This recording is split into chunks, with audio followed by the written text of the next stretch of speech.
The dinner rush had just ended at Bella Vita, a cozy Italian restaurant tucked away on a quiet New York street.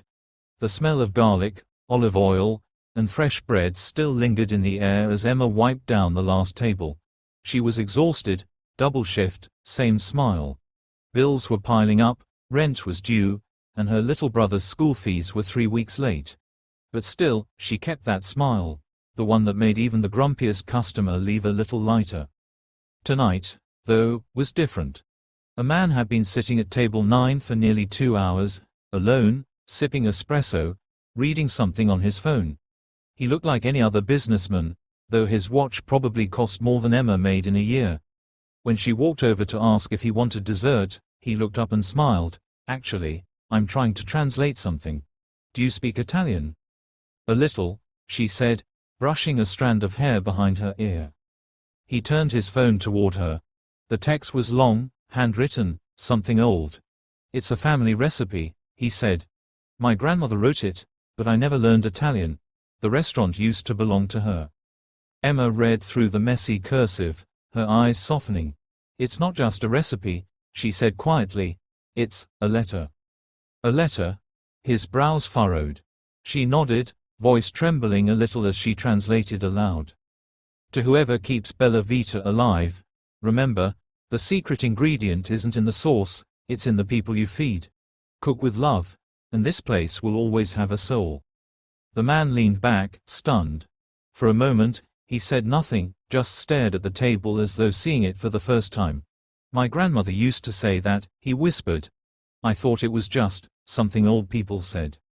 Emma smiled gently. She meant it. He looked at her, really looked at her, noticing for the first time the tired lines beneath her eyes, the worn apron, the little pin that said, "I love my job."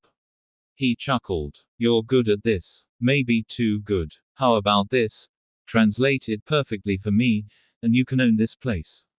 He said it like a joke, his grin wide. Emma laughed nervously. "Sure," she said. "Deal." But then she didn't just translate. She began typing, line by line, into his phone. Not just words, but meaning.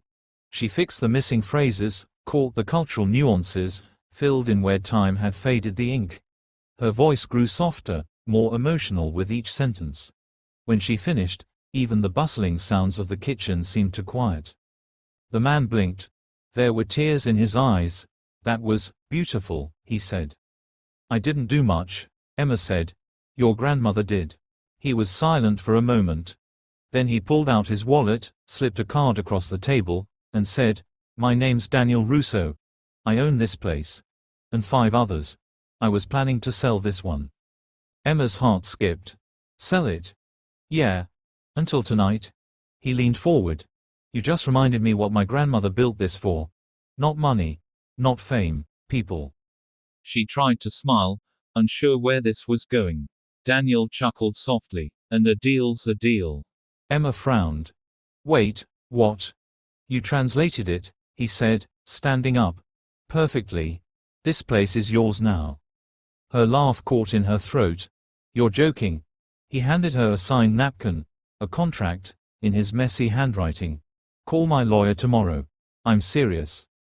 She stared at him, completely speechless. Daniel smiled. "You reminded me what this place means. I can afford to give it to someone who'll keep its soul alive.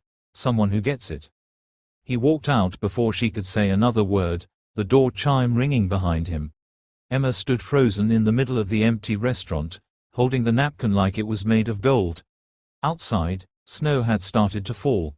The reflection of Bella Vita shimmered softly in the window, warm lights, soft music, a promise reborn. And behind that window stood Emma, the waitress who translated more than just words.